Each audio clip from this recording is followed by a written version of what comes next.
அதிர்ஷ்டம் ஜோதிட ராசி நேயர்கள் அனைவருக்கும் செந்தில் பாபுவின் வணக்கம். ஆனி மாதத்திற்கான பலன்களை பார்க்க போகின்றோம். ஜூன் மாதம் 15ஆம் தேதி முதல் ஜூலை மாதம் 16ஆம் தேதி வரை உள்ள நாட்களுக்கான பலன்கள். இனி ராசிகளுக்கான பலன்கள். மாமன்காரகரான புதனை ராசி அதிபதியாக கொண்ட கன்னிராசி என்பர்களே, தங்களது ராசிக்கு 6ஆம் இடத்தில் சனி பகவான் மற்றும் ராகு பகவானும், ராசிக்கு 8 மற்றும் 9ஆம் இடத்தில் சுக்கிரனும், ராசிக்கு 10ஆம் இடத்தில் சூரியன் மற்றும் குரு பகவானும், ராசிக்கு 10 மற்றும் 11ஆம் இடத்தில் புதனும், ராசிக்கு விரயஸ்தானத்தில் செவ்வாய் மற்றும் கேது பகவானும் அமர்ந்து இருப்பதால் கன்னிராசி என்பர்கள் பகைவர்களை பாராட்டும்படியான வீரதீர செயல்களை புரிவீர்கள். தாங்கள் மேற்கொள்ளும் காரியங்கள் அனைத்திலும் எளிதில் வெற்றி காண்பீர்கள். அரசு சம்பந்தப்பட்ட காரியங்கள் தங்களுக்கு ஏதேனும் இருந்தால் இந்த நேரத்தில் முயன்றால் எளிதில் அந்த வேலைகள் நடைபெறும். சில அன்பர்களுக்கு அதிகாரத்துடன் கூடிய பதவிகள் கிடைக்கும். மண்ணை தொட்டாலும் பொன்னாகக்கூடிய காலமாக தற்சமயம் உள்ளது. வெல்ல முடியாத பகைவர்களையும் தாங்கள் எளிதில் வென்று விடுவீர்கள். சில கன்னிராசி என்பர்களது வீட்டில் கட்டிடப் பணிகள் நடைபெறுவதற்கும் வாய்ப்புகள் உண்டு. பல தான தர்மங்களை செய்து கொண்டு மனைவி மக்களுடன் நல்ல இன்பகரமான வாழ்க்கையினை வாழ்வீர்கள். வேலை செய்யும் இடத்திலும் மேலதிகாரிகளின் ஆதரவும் சக ஊழியர்களின் ஒத்துழைப்பும் கிடைக்கும். சில அன்பர்களுக்கு நீண்ட காலமாக எதிர்பார்த்த இடமாற்றத்துடன் கூடிய பதவி உயர்வும் கிடைக்கப் பெறுவீர்கள். சில அன்பர்கள் புதிய தொழில்கள் தொடங்குவதற்கும் வாய்ப்புகள் உண்டு. தங்களது ராசிக்கு விரயஸ்தானத்தில் செவ்வாய் மற்றும் கேது பகவான் அமர்ந்து இருப்பதால் எந்த ஒரு காரியத்தையும் சற்று கூடுதல் கவனத்துடன் மேற்கொள்வது மிக மிக நல்லது. தங்களது பேச்சில் நிதானம் தேவை. வாக்குறுதிகளை கொடுப்பதில் மிகுந்த கவனத்துடன் செயல்படுவது மிக மிக நல்லது. தங்களது உடல் ஆரோக்கியத்தில் கவனம் தேவை. கல்வி பயிலும் மாணவர்களுக்கு தங்களது கல்வி ஸ்தானத்தை குரு பகவான் பார்ப்பது மிக மிகவும் யோகமான காலமாக தற்சமயம் உள்ளது. இதனை தாங்கள் நல்ல முறையில் பயன்படுத்தி கொண்டு நல்ல மதிப்பெண்களுடன் கூடிய தேர்ச்சிகளை பெறுவதற்கான முயற்சிகளை மேற்கொள்ளுங்கள். பெண்களுக்கு இந்த மாதம் முழுவதும் மிகவும் யோகம் தரக்கூடிய காலமாகவே உள்ளது. தங்களது விருப்பங்கள் எல்லாம் எளிதில் நிறைவேறும். சில அன்பர்கள் புண்ணிய ஸ்தலங்களுக்கும் சென்று வருவீர்கள்.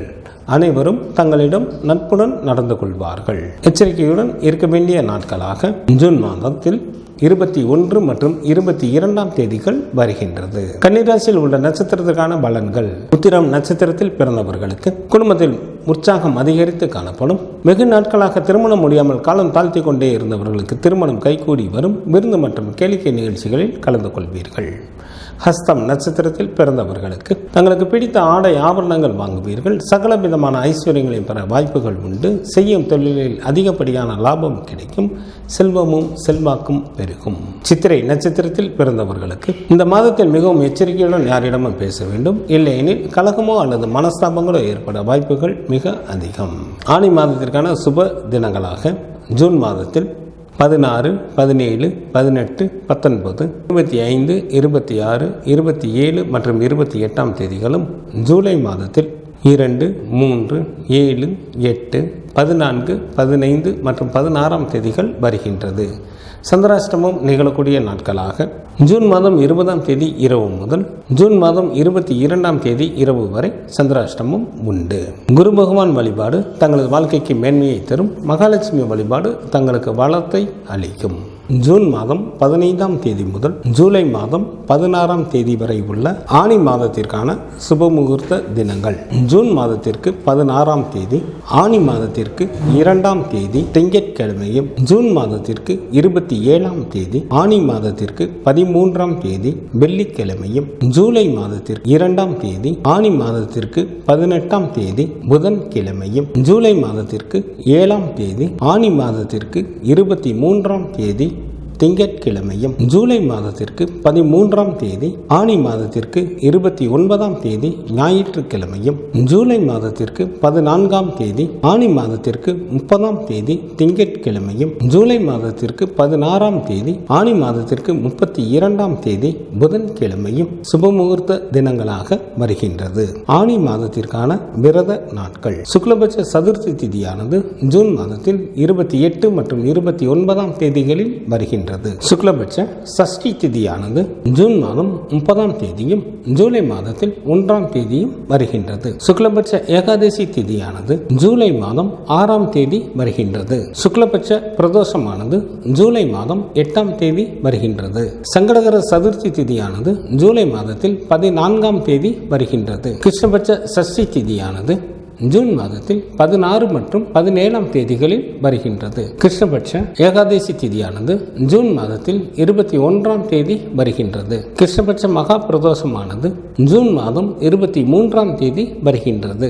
ஆனி மாதத்திற்கான கார்த்திகை விரதமானது ஜூன் மாதம் 22 மற்றும் 23ஆம் தேதிகளில் வருகின்றது. ஆனி மாதத்திற்கான அமாவாசை திதியானது ஜூன் மாதம் 24 மற்றும் 25ஆம் தேதிகளில் வருகின்றது. ஆனி மாதத்திற்கான பௌர்ணமி திதியானது ஜூலை மாதம் 10ஆம் தேதி வருகின்றது. வாஸ்து நாள் இந்த மாதத்தில் இல்லை. ஆனி மாதத்திற்கான கிரகங்களின் நிலைகள்: சூரியன் மற்றும் குரு பகவான் மிதுன ராசியில் அமர்ந்தும், சனி பகவான் மற்றும் ராகு பகவான் கும்பராசியில் அமர்ந்தும், செவ்வாய் மற்றும் கேது பகவான் சிம்மராசியில் அமர்ந்தும் பலன்களை வழங்குகின்றனர். புதன் ஜூன் மாதம் 22ஆம் தேதி காலை வரை மிதுன ராசியில் அமர்ந்தும், ஜூன் மாதம் 22ஆம் தேதி காலை முதல் கடகராசியில் அமர்ந்தும் பலன்களை வழங்குகின்றார். சுக்கிரன் ஜூன் மாதம் 29ஆம் தேதி காலை வரை மேசராசியில் அமர்ந்தும், ஜூன் மாதம் 29ஆம் தேதி காலை முதல் ரிஷபராசியில் அமர்ந்தும் பலன்களை வழங்குகின்றார். சந்திரன் திருவோண நட்சத்திரத்தில் அமர்ந்து பலன்களை வழங்க தொடங்குகின்றார்.